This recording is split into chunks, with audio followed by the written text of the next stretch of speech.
Welcome to our podcast. I'm Jeff Pelletier.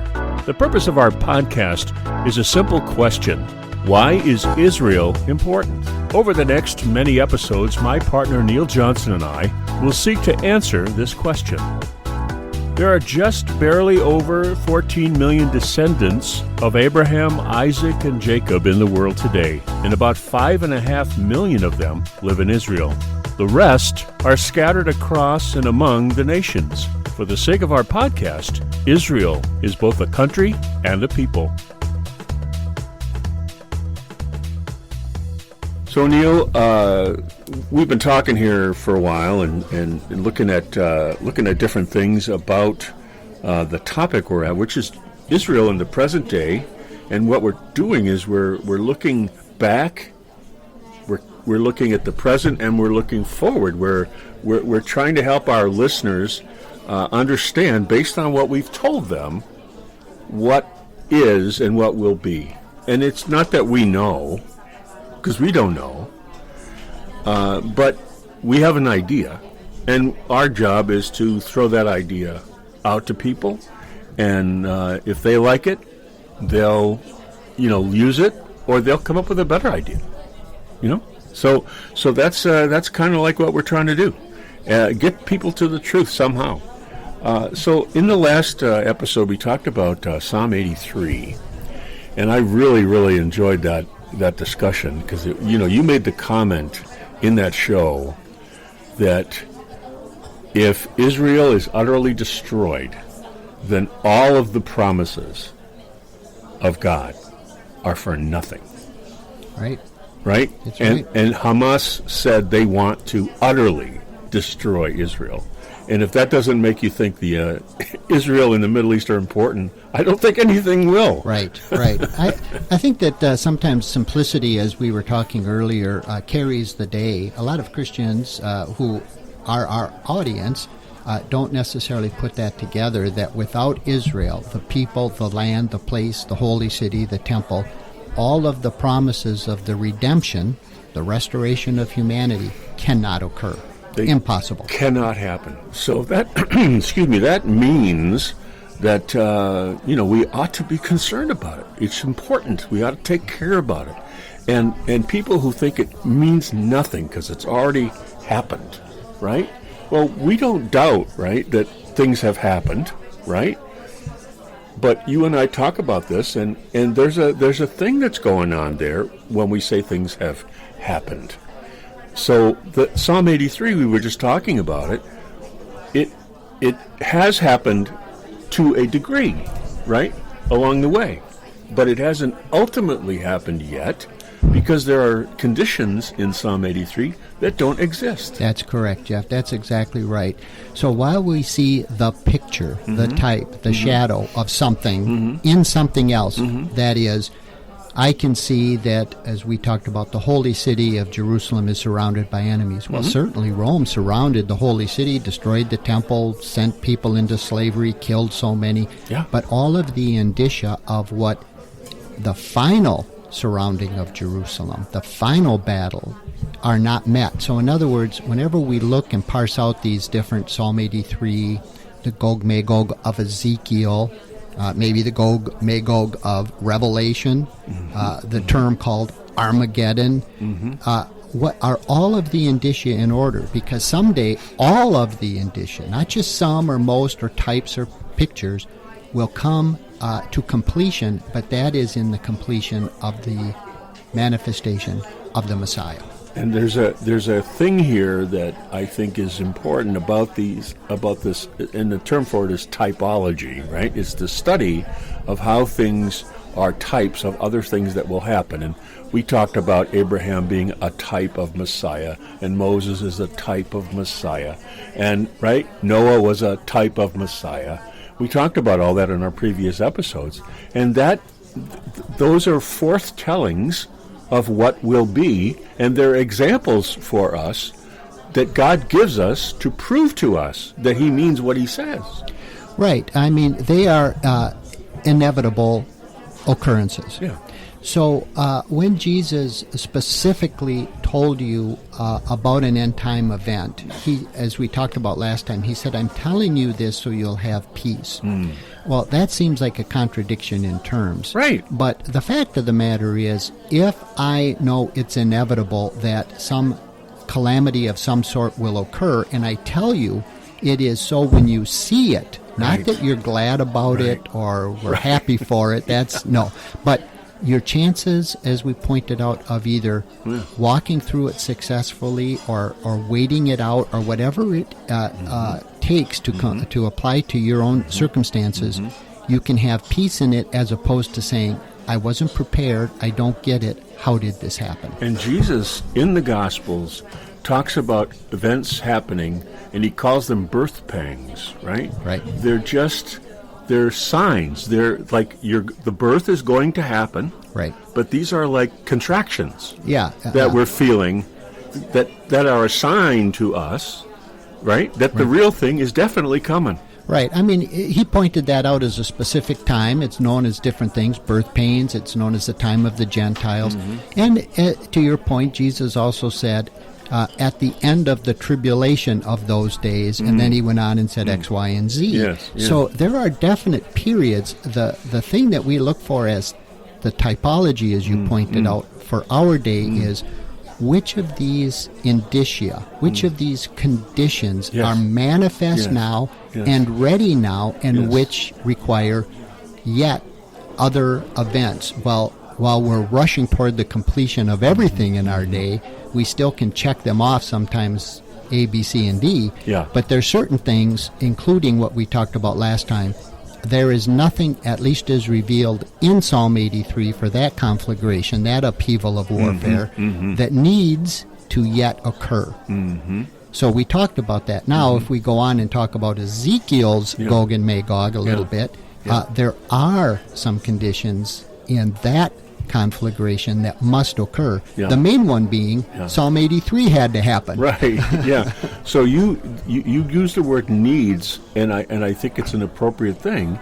And you and I just had this discussion about Psalm 83, where I asked you, well, how do we know it hasn't already happened? And you pointed out to me the verses that are actually prayers, but they're also prophecies, where Asaph says, may they be ashamed, right? He's talking about the enemies of Israel. May they be ashamed, may they be humiliated. And you pointed out, well, they're not. They're not humiliated and they're not ashamed because they still hate them and they still want to kill them. And they still think they can. They still think they can. So that's proof that Psalm 83 hasn't happened yet.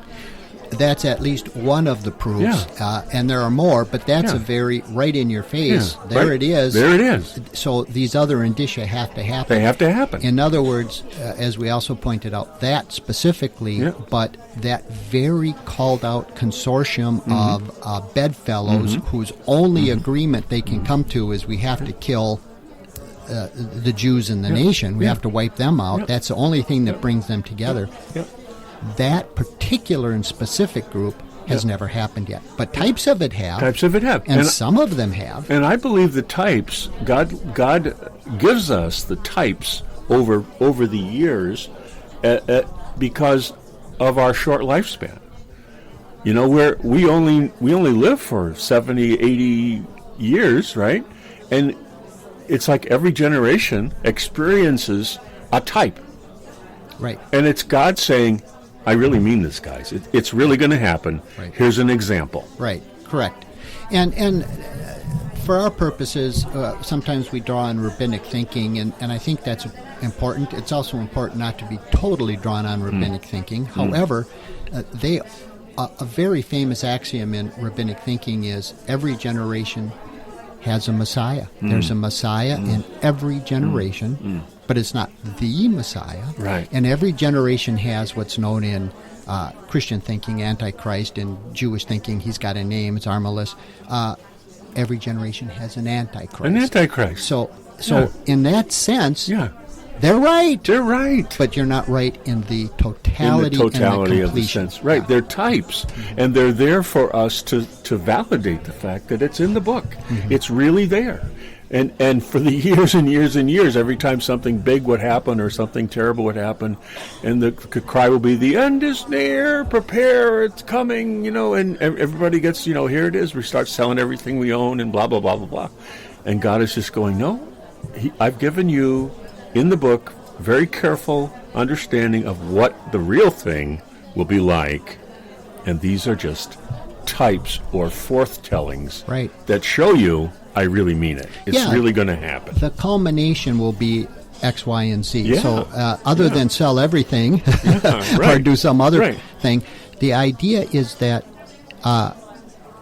these events have occurred in the past. The wisest man who ever lived, Solomon, he said there is nothing new under the sun. So therefore, God gave these shadows, types, or however it works in our little realm we live in, the construct, as I say, that we're bound by here. Someday we won't be bound by time and space anymore. There'll be a whole new dimension.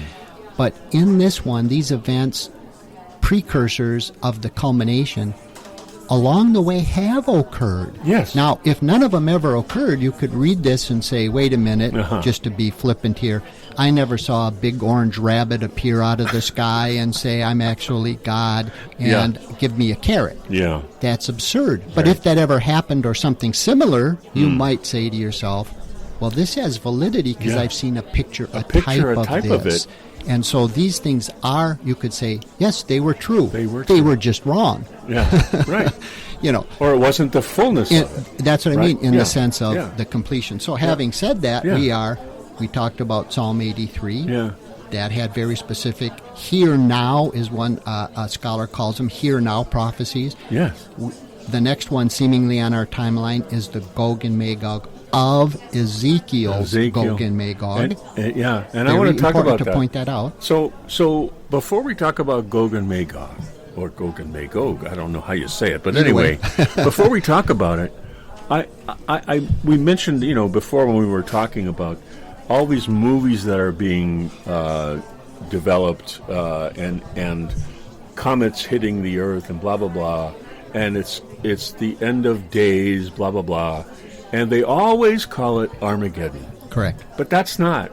Armageddon is not the end of days, right? It certainly, while it is, let's call it a sacred cow in Christian tradition, and we have as many deeply held traditions as any other belief set,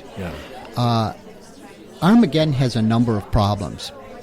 I don't think we have time to go into anywhere near to do it justice, but let's just say if you're saying the culminating battle is Armageddon, fine, you could call it any term you want. Term you want, right? When you try to say, as a believer, that Armageddon means, which has historically and traditionally been interpreted, Har Megiddo, Mountain of Megiddo. Oh, wow. Now, Megiddo is a city in Israel. It's on the Jezreel plain, and events did happen there. Horrible events happened yet and in and around Megiddo. Okay. However, right out of the chute, it should tell you it's only mentioned once.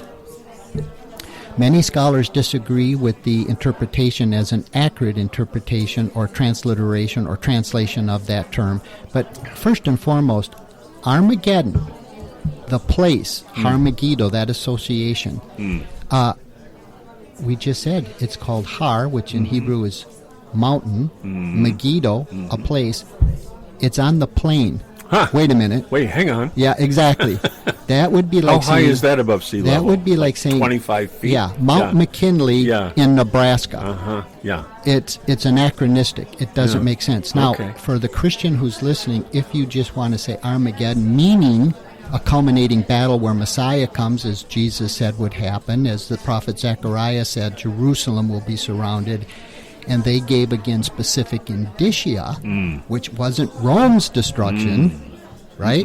Because here's Israel again, number one and foremost.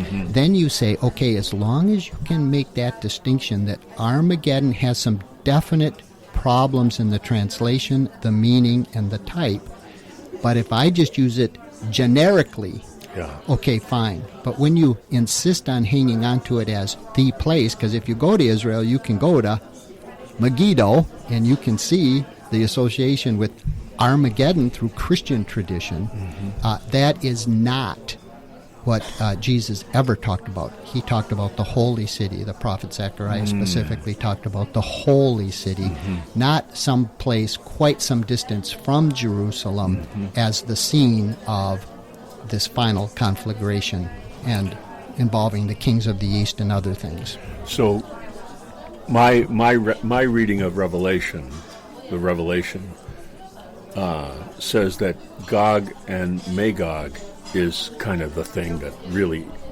gets, things start wrapping up. Yeah. At Gog and Magog. Well, he's mentioned again. Yeah. So it's important to know that Gog and Magog, that name, it's both a name, it's a place, it's a people, and it's a land. Wow. It is all of those things. So when we talk about Ezekiel's Gog and Magog as opposed to Revelation's Gog and Magog, as we pointed out, the indicia, the conditions, the precedents necessary are not present in both.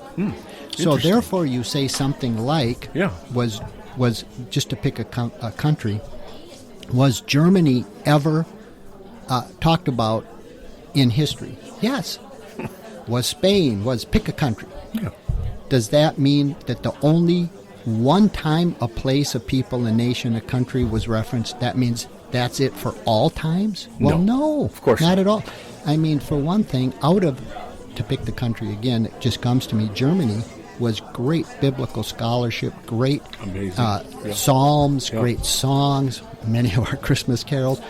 Also, what came out of Germany? Horribleness of the Holocaust. Horrible. Right. And you can do the same thing with another country that comes to mind, Persia, Iran. They are soon to figure prominently in 83 and Ezekiel, Gog and Magog. But in times past, Persia, Iran helped Israel, helped the Jews, sent them back to the land. So we have this humanity thing of both are true, but one isn't all complete, all inclusive. It's what are the conditions precedent for that particular event, even though this place that nobody knows entirely called Gog Magog, the name, the person, the place, that means if it's in Ezekiel, it's the same one as in Revelation. Not at all. Very interesting. That is very interesting. So, you're just to make sure I understand, you're saying that the Gog and Magog in Revelation is not the same as the Ezekiel? Well, if we take our conditions that we set out and said, if you're going to say something is that one, it has to meet all of the indicia and be exactly the same. Okay. So, the conditions laid out in Revelation's Gog Magog are almost entirely different in many respects than the Gog and Magog in Ezekiel's. So does that make the Ezekiel one a type? It could be a type. Everything is a type leading up to the culmination. Yeah. So because we know the one in Revelation is actually going to happen. Well, and we know that Ezekiel's is actually going to happen.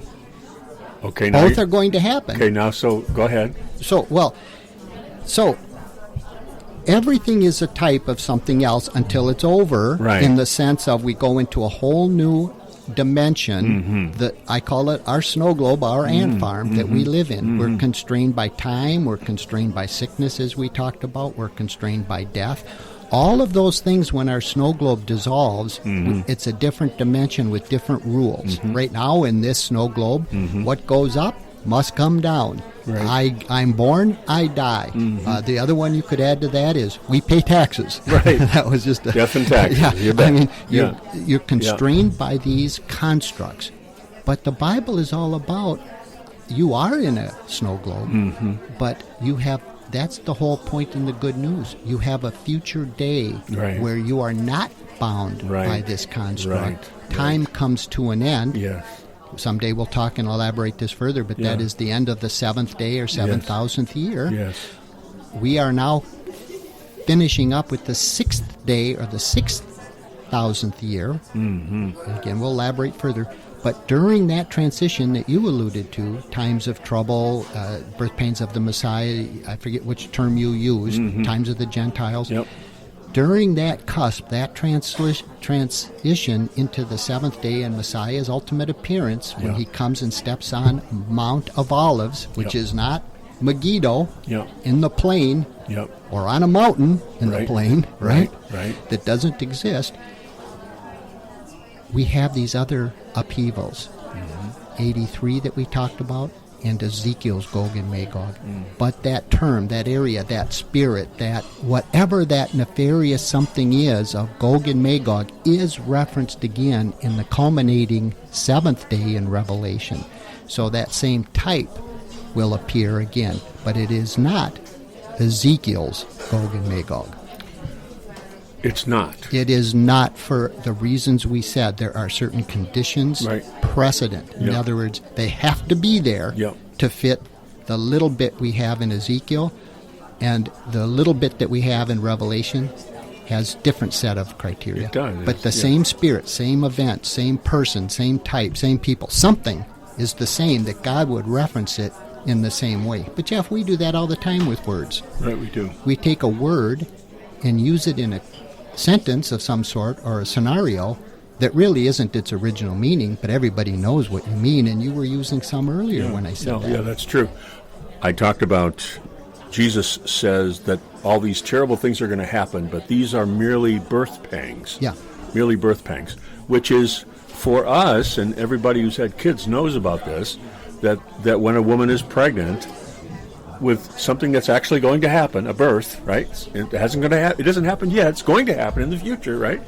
While she's pregnant, her body practices the indicia, the conditions. Right? It has birth pangs in advance to let everybody know that there really is a thing that's going to happen.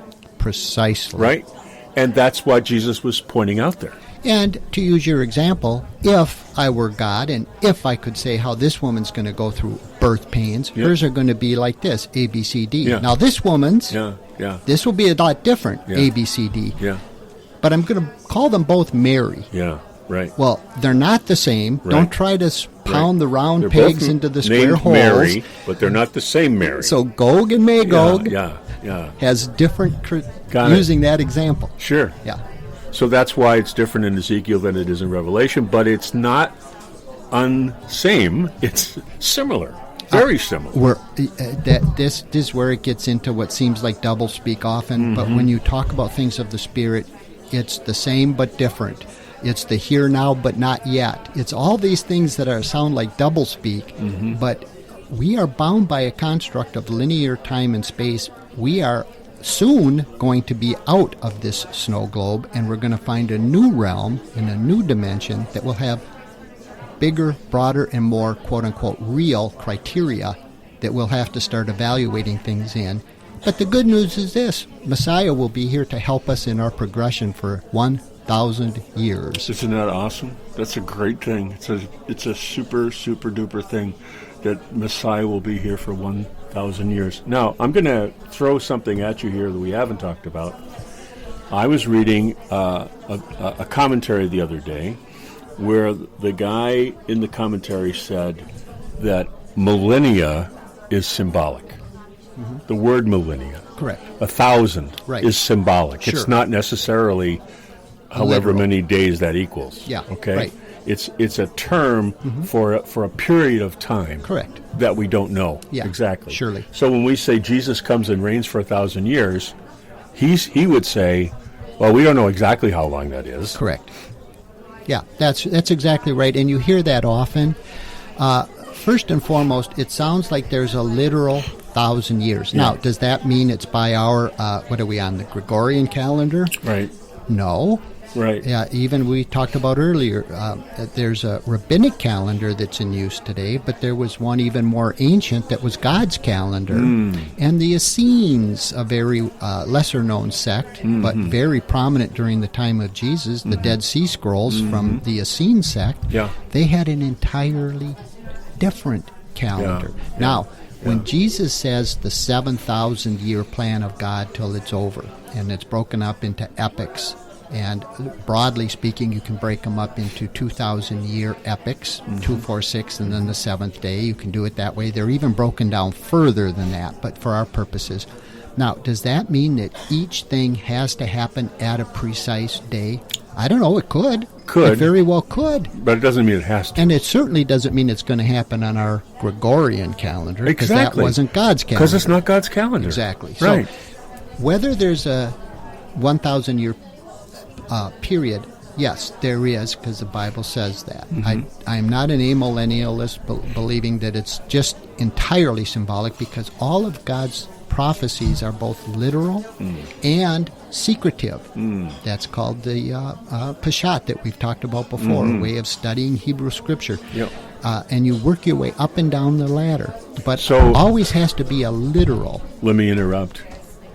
It's all It's all Hebrew Scripture. All Hebrew. Even the New Testament. All from Even in the Greek even in the Greek New Testament, which I study Greek and I get that, folks, but it's all Hebrew Scripture. At the least it is this, Jeff. If not written in the Hebrew, which there's debate, There you go. if it was at least entirely Hebrew ideas and mindset. Which it really isn't even Hebrew. Right. It's God's. Well, there you go. Right? Yeah, it is God. And to call it Hebrew, people, well, that doesn't mean... No, it's not Hebrew. It's all God. It's God's book. Because people react to things like when you say Jewish. Yeah, But if yeah. you can break it down, It's God's book. God prepared those people to be able to understand and Yeah. reveal His concepts. And taught them over hundreds and thousands of years about this. Exactly But right. they didn't give it to him. He gave it to them. Right, that's exactly right. And as it's really important to realize that God told them, and even the false prophet Balaam tried to curse Israel. But Yeah. one of the things when he tried to curse them and couldn't, Yeah. now he was a bragging false Gentile prophet, Yeah. so he could see into the spirit realm. We know he could because it says he could. But he Yeah. was not a Hebrew, and he Yeah. was not a quote-unquote sanctioned godly prophet. Yeah. Balaam, we were just talking about him. Exactly Yeah. right. Yeah. And one of the things he said is they, referring to the Hebrews, the Jews, the Israelites, will be a people apart. Now, here's the thing. They are a separate, unique people apart. They want to join the League of Nations, the United Nations. They want to be like everybody else. But God warned them, quit trying. You're never going to be like the nations. The United Nations has censured this little dot on the globe Not supposed to 10 be or like the 100 nations. times more than any other nation. Now think of all of the Pol Pots, the Hitlers, the Stalins of Yeah. the world, and Yeah. yet only the Jews get singled out to Yeah. this degree. Yeah. So the thing is, they will never, ever be like the nations. Right. And if we look at them today, and we just look at it even from just, I'm going to try to dismiss as many of my Christian traditions as I can, why is Israel constantly, every night, just on local news? It's a dot. It's a speck on the globe. It's a neighborhood. We It's talked a about that in the very neighborhood. first episode, that it's a neighborhood. So right It's there so it tells small. you that prophecy, that type, Right. they will be a nation apart, holds Yeah. true to our day, Yeah. where we are soon to see, as I keep saying, this next conflagration on the timeline of Ezekiel's Gog Magog. And and Israel is the point. Israel is the idea of Israel. Israel is the point. God created it. The Jews didn't create Israel. God created Israel, led them to a place, gave them the land, covenanted with them about the land, gave it to them forever, an everlasting covenant. God did it. Yeah, the Jews God tried. did it. The Jews tried many times and in many ways through various kings and screw and it things up. Yes. to wipe themselves out, if you will. They did. But God said, I have a faithful plan that I Yes. gave to Abraham Yes. to start the whole Yes. thing that you pointed out, Yes. that from 10,000 feet, the Bible is easy to understand, simple, Yeah. if you just always realize from start to finish, it is redemption. How Redemption. to get you back How to do we where get you you were back? before you fell off. Before you fell off, which they did in the garden when they disobeyed and ate from the tree of good, of the knowledge of good and evil, and became like God. And God said, "Wait a second, hold the phone." Boom! He did the Shrek moment, right? Yeah. And not hold the phone. And he said, "This is not not going to happen. Yeah, everything else is just details. He shut it off. Yeah. He drove them out. Yeah. He gave them new orders. Precisely. He said, this is how it's going to be for you. Right. So for our audience, just if you can keep that in mind, the whole thing is, how do I get you back? In other words, the snow globe is going to dissolve. And why did he do that? Because he loves us. He loves us before we were born. He loved us when we were, since before we were even thought of. He had our lives written out in advance. He loves us. So even though we don't deserve to be redeemed from the fall, because we thumbed our nose at God, Adam and Eve, thumbed their nose at God and say, we know better, we're going to do what we want. And God was angry and certainly admonished and drove them out, and they lost heaven. Yeah. They lost paradise. Yeah, they had it in the bag, and they lost it. Yeah. And he could have went, well, that was a fun experience. Yeah. And he could have just moved on. A science experiment gone wrong. Right. However, it seems like when you read some of the extra biblical texts that elaborate more than our terse post-it note occasion of that, that gives some background. And again, as we keep trying to say to people who have a knee-jerk reaction to that, we're not saying they're inspired scriptural, but they give background. They give context. They elaborate more of what was going on. We know that at that point there were angelic incursions and rebellions that resulted in that fall. Yes. Mankind, frankly, as portrayed in the Bible, seems to be a bit of a, what do you want to say? I don't want to say, a doofus, but if you compare it to what the angelic fallen angels, whether they be watchers or whomever, they knew more, they were aware of more, and mankind, seemingly as portrayed, knew less, which goes to the biblical principle. Do not say that you know or understand, because the minute you do, your accountability rises. And that's not to say I don't know anything about anything, but the minute you say I know, well, these angelic hosts who tricked mankind into this situation we find ourselves, they did know more, and God did not forgive them because they knew more. But man, he looked at differently, and the whole book was, you fell, I'm not going to wipe you out. Science experiment did not go wrong. I'll still redeem this. And that is what the Bible is all about in a nutshell. In a nutshell, it's about getting us, as you say, getting us back. And we are in a, Israel means he who wrestles with God, right? So everybody on the planet, it seems, who hasn't said yes, is in a wrestling match with God. He's trying to get them to come back. Right. He wants them to be saved. He wants them to be redeemed. He wants them. But they're fighting against him. And they're pushing back, and they're pursuing the world. They're pursuing their own ideas. They're pursuing, and even Christians struggle with this, the constant battle with God, my way or his way, my way or his way. And it's just the way it works, but that's what Israel means, and that's who we are, and it's not a big deal, and it's not a blaspheme to call yourself that. I am Israel, and Neil is Israel, and so is a Jew, and we are all struggling with God. We're all wrestling with God. And so I say that for us all to understand that it's simple but complex, right? Neil and I talk about this all the time. It's very easy to understand at 5,000 feet, and then, or maybe is it 10,000? Yeah, and then when you get down, it gets gets more complex. Sure. And we can talk about that some other time, about the whole idea of the plain and literal and the various steps that Paul also alluded to. Yeah. But for our purposes, it seems like that's a pretty good background for, we are in a fight on the snow globe, and one of the upheavals that maybe we won't get to today, maybe a little more we will, I don't know, but that is one of the continuous conflagrations that erupts more so because it's a continuous state of warfare, especially vis-a-vis Israel in our day, on our timeline, inside the snow globe. Yeah, in our timeline. Someday it will be outside the snow globe. And one of them, as we will touch on, I guess, is Ezekiel's Gog and Megog conflagration. Okay, I think we will do that the next time, folks. So let's, if you want to get ahead of us, Ezekiel chapter 38 and Ezekiel chapter 39 are the two places that you go to get the detail on Gog and Magog.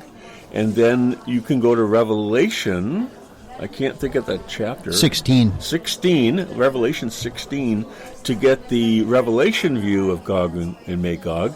And then we'll talk about the difference between the two, and we'll talk about what it actually means. And we've already established that it's not, that Armageddon is not that. That's not that. It's not that. Armageddon is not that. So every time you see that from now on, every time you see Armageddon or hear Armageddon, it ain't that. Okay, so thanks folks for listening in, and we look forward to the next time that we meet with you on Israel. Why is the Middle East important? Take care, be blessed, and shalom from Neil and Jeff. This has been a great discussion for this episode of Israel. Why is the Middle East important? I look forward to how this continues to unfold. As you can tell, Neil and I enjoy talking about the subject, as it helps us to get to the root of the matter about God and why Israel and the Middle East are so important. Thank you for listening to this podcast, and we would love to hear from you. Visit us at our home at Spreaker.com. Israel, why is the Middle East important? That's Spreaker.com. Israel, why is the Middle East important? And you can find us on Facebook using that same title. And you can email us at whyisthemiddleeastimportant@gmail.com. That's whyisthemiddleeastimportant@gmail.com. Love to hear from you. If you like what you hear, please invite your friends to the conversation. One thing Neil and I always say to each other is, I don't know. Because the only way we know is to not know. Once you have it all figured out, you stop learning. And that state of mind is what helps us to learn and grow. We invite you into that journey with us. From Neil Johnson and me, Jeff Pelletier, shalom, and see you next time.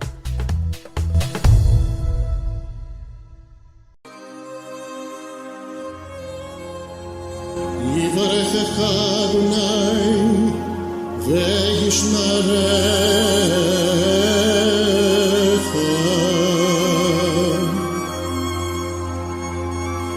יאיר אדוני פניו אליך ויחונך.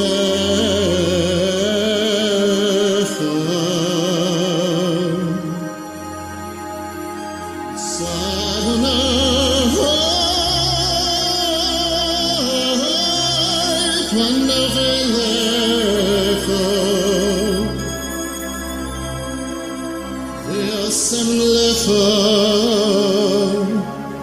Shalom.